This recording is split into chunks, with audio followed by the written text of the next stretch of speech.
வணக்கம். இன்றைய செய்திகள். அதிகார மமதையில் பேயாட்டம் போடும் திமுகவினருக்கு வரும் தேர்தலில் மக்கள் பாடம் புகட்டுவர் என்று அதிமுக பொதுச் செயலாளர் எடப்பாடி பழனிசாமி தெரிவித்துள்ளார். கடந்த 2021ஆம் ஆண்டில் திமுக ஆட்சிக்கு வந்தது முதல் ஆளும் கட்சியை சார்ந்தவர்களும் சமூக விரோதிகளும் தங்களுடைய அடாவடி செயல்களுக்கு லைசன்ஸ் கிடைத்தது போல் இன்று வரை பேயாட்டம் போட்டு வருகின்றனர். வரும் தேர்தலில் அவர்களுக்கு மக்கள் பாடம் புகட்டுவர். ஓசூரில் சிவமூர்த்தி என்பவரின் வீட்டின் முன் இருசக்கர வாகனங்கள் நிறுத்தப்பட்டதை காரில் வந்த ஆதித்யாவும் அவரது 2 நண்பர்களும் கேள்வி கேட்டுள்ளனர். அப்போது ஏற்பட்ட வாக்குவாதத்தில் அவர்கள் காரை ஓட்டிச் சென்று சிவமூர்த்தி, கிருபாகரன், அம்சவள்ளி மற்றும் 6 மாத குழந்தை மீது மோதியுள்ளனர். இதில் படுகாயமடைந்த அரசு ஊழியரான சிவமூர்த்தி உயிரிழந்தார். அவரை காரை ஏற்றி கொன்றதாக அறியப்படும் ஆதித்யாவின் தந்தை சீனிவாசன் கிருஷ்ணகிரி மேற்கு மாவட்ட திமுக பொதுக்குழு உறுப்பினர். இதுபோல கிருஷ்ணகிரி மாவட்டம் காவேரிப்பட்டினத்தில் அங்காளம்மன் கோவிலில் மகா சிவராத்திரி மயான கொள்ளை நிகழ்ச்சியில் திமுக ஒன்றிய செயலர் மகேந்திரன் என்பவரது மகன் ஆகாஷ் மற்றும் அவரது நண்பர்கள் தாக்கியதில் 15 பேர் காயமடைந்துள்ளனர். இப்படி தமிழகம் முழுவதும் பல சம்பவங்கள் நடக்கின்றன. அவற்றின் மீது நடவடிக்கை எடுக்காமல் தமிழகத்திற்கும் டெல்லிக்கும் போர் என்று ஸ்டாலின் வீரவசனம் பேசி பிரச்சனையை மடைமாற்றம் செய்து வருகிறார் என்றும் எடப்பாடி பழனிசாமி கூறியுள்ளார். அத்துடன் அவரது மற்றொரு அறிக்கையில் தூத்துக்குடி மாவட்டம் சாத்தான்குளம் அடுத்த முதலூரில் +1 வகுப்பு மாணவன் மீது பள்ளியிலேயே சக மாணவர்கள் ஜாதி வெறியில் கொலைவெறி தாக்குதல் நடத்திய செய்தி அதிர்ச்சி அளிக்கிறது. தாக்குதல் நடந்து 4 நாட்களாகியும் இதுவரை திமுக அரசு எந்த நடவடிக்கையும் எடுக்கவில்லை. இந்த சம்பவமெல்லாம் எந்த மாடலில் வருகிறது என்பதற்கு ஸ்டாலின் பதில் சொல்ல வேண்டும். இப்படி மாணவர்களிடையே ஜாதி வெறி வளர்ந்து நிற்பதற்கு யார் பொறுப்பு? பிரச்சார மேடை போட்டு தன் ஆட்சி குறித்து இல்லாத பெருமைகளை ரீலாக அளந்துவிடும் முதலமைச்சர் ஸ்டாலின் உண்மையிலேயே நடக்கும் இந்த சமூக அநீதிகள் குறித்து இனியாவது பேசுவாரா என்றும் எடப்பாடி பழனிசாமி குறிப்பிட்டுள்ளார்.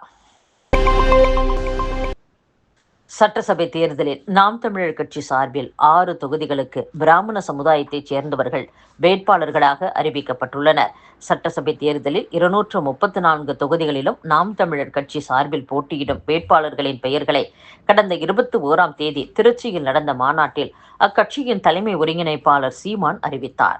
வேட்பாளர்களில் 50% பேர், அதாவது 117 தொகுதிகளில் பெண்கள் போட்டியிடுகின்றனர். தமிழகத்தில் திமுக மற்றும் அதன் கூட்டணி கட்சிகள் பிராமண சமுதாயத்தைச் சேர்ந்த யாரையும் வேட்பாளராக தேர்தலில் நிறுத்துவதில்லை.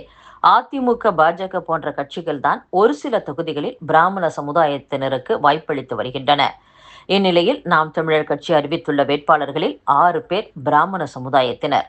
சென்னை டி நகரில் அனுஷா, மயிலாப்பூரில் அருண், சைதாப்பேட்டையில் ஸ்ரீவித்யா, ஆலந்தூரில் மகாலட்சுமி, மதுரவாயலில் ரேவதி, மயிலாடுதுறையில் காசிராமன் என 6 தொகுதிகளில் இவர்கள் போட்டியிடுகின்றனர். இதை வரவேற்றுள்ள நடிகரும் முன்னாள் எம்எல்ஏவுமான SV சேகர் இது சீமானின் சமூக நீதி என பாராட்டியுள்ளார். ஆனால் இந்து மக்கள் கட்சி தலைவர் அர்ஜுன் சம்பத் சமூக கலாச்சார பண்பாட்டு பெருமை மிக்க பிராமண சமுதாய மக்களின் ஓட்டுக்களை பாஜக, அதிமுகவிடம் இருந்து பிரித்து தன் பக்கம் கொண்டு செல்ல சீமான் மேற்கொண்டுள்ள முயற்சியே பிராமண வேட்பாளர்கள். இது திமுகவை வெற்றி பெற வைக்கும் யுக்தி. இவர்கள் என்ன கதறினாலும் படித்த பண்பட்ட பிராமண சமூகத்தினர் இவர்களுக்கு வாக்களிக்க மாட்டார்கள் என்று தெரிவித்துள்ளார். பணியை முடித்தால் உடனே பில் தொகை பட்டுவாடா செய்யப்படும். நிலுவையில் உள்ள பணிகளை ஒப்பந்ததாரர்கள் விரைந்து முடிக்க நடவடிக்கை எடுக்க வேண்டும் என்று நெடுஞ்சாலைத்துறையினருக்கு அமைச்சர் ஏவா வேலு உத்தரவிட்டுள்ளார்.